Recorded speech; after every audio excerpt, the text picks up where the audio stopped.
Ito po, pag-usapan po natin ito pong nakakabahalang opinion mula sa isang batikang abogado po mga kabida patungkol ho sa estado ng disbarment case. Okay? Laban po kay Vice President Sara Duterte dyan po sa Korte Suprema mga kabida. Meron pong opinion, ito pong si Attorney Lorna Kapunan, isa pong batikang abogado po mga kabida. Patungkol ho sa naging asal po ng Vice Presidente, doon po sa sinasabi hong threat daw ng Vice Presidente doon sa mag-asawang Bongbong at saka ito hong si First Lady Lisa Marcos at maging kay House Speaker Martin Romualdez, mga kabida. Kung naalala po ninyo, ay naging controversial yung statement po ni Vice President Sara dahil ho, yung time na yon ay kasagsagan po mga kabida sa pagkulong kay Attorney Zulaika Lopez, yung kanya hong Chief of Staff dyan po sa House of Representatives. Nagkaroon po siya ng press briefing, okay, online, kasama yung mga ilan sa mga representatives coming from different media outlets. Okay, at doon po, galit na galit ang Vice Presidente doon po sa nangyari ho kay Attorney Zulaika Lopez. Okay, kinontempt po ng House of Representatives po mga kabida, particular sa Committee on Good Government and Accountability, mga kabida. At doon yun nangyari yung sinasabi ho nilang threat laban po sa kay Pangulong Marcos, First Lady Lisa at kay Speaker Martin Romualdez. May kinontakto siyang assassin di umano, ito hong si VP Sara, para ho kung sakaling meron pong mangyari po sa kanya, kay VP Sara po mga kabida, kasi kiniklaim kasi ni VP Sara mga kabida na meron po siyang death threat, So, yun, ipapatodas to, ni VP Sara ito pong tatlo, okay? Now, naging controversial yun mga kabida dahil po, Vice Presidente yung nagsalita, Okay? Dahil doon, nagsampa po ng disbarment complaint, Ito pong si Attorney Gadon, disbarred din ito mga kabida, ng Korte Suprema, laban po kay Vice President Sara Duterte. At hanggang ngayon ay nakabinbin pa rin, ito sa Korte Suprema. Okay? Meron pong opinion ho dito si Attorney Kapunan, gaya ng sinabi ko po mga kabida. Babasahin ko lang po ito, para at least magkaroon po kayo ng idea, kung bakit may posibilidad na ma-disbar ito pong si Vice President Sara Duterte, Ito po, ang sabi po niya dito sa Inquirer.net, prominent lawyer Lorna Kapunan has expressed strong belief that Duterte's disbarment is justified, adding that Lopez should also face the same consequence for her action. In November 2024, disbarred lawyer and presidential advisor for poverty alleviation Larry Gadon filed a disbarment complaint against Duterte before the Supreme Court. That complaint stemmed from Duterte's public statement where she allegedly claimed to have contacted an assassin to target President Ferdinand Marcos Jr., his wife Lisa, and House Speaker Martin Romualdez in the event of her own assassination. Gadon described these remarks as illegal, immoral, and condemnable. Additionally, the Supreme Court confirmed receiving an anonymous disbarment complaint against Duterte over her comments about exhuming the remains of President Marcos' father and dumping them into the West Philippine Sea. Anonymous complaint is on top of an existing pending case on disbarment for Duterte, which was filed back in 2011. Duterte acknowledged awareness of a disbarment case filed in 2011 related to an incident where she assaulted a court sheriff. She dismissed the recent complaint Kapunan weigh in on the seriousness of the allegation, agreeing that the grounds for disbarment against Duterte are valid. When asked directly if Duterte deserves to be disbarred, Kapunan responded emphatically, "Oh yes, in fact, lawyers have been disbarred for less."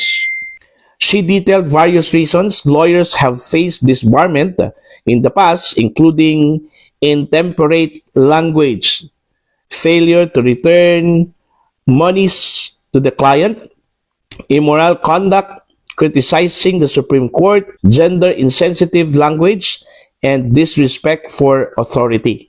Kapunan underscored that those established grounds have been the basis for disbarment historically. In the Philippines, disbarment is the most severe penalty imposed on a lawyer, resulting in the permanent revocation of their license to practice law. The process is granted by Rule 139-B of the Rules of Court as amended by Bar Matter number 1645, signed in 2015.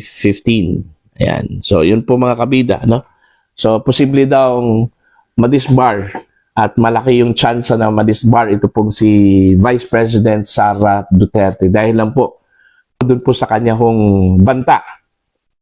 At sinabi po niya in public mga kabida, laban po dito ho kay Pangulong Ferdinand Bongbong Marcos at maging kay First Lady at House Speaker Martin Romualdez, ano po, na?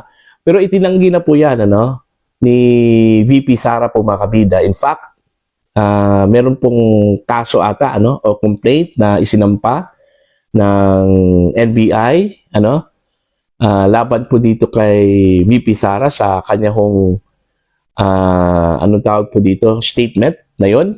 Kapanig po ng Vice Presidente, hindi naman daw yun matatawag na threat considering hindi ho mangyayari yun kapag buhay po siya, no?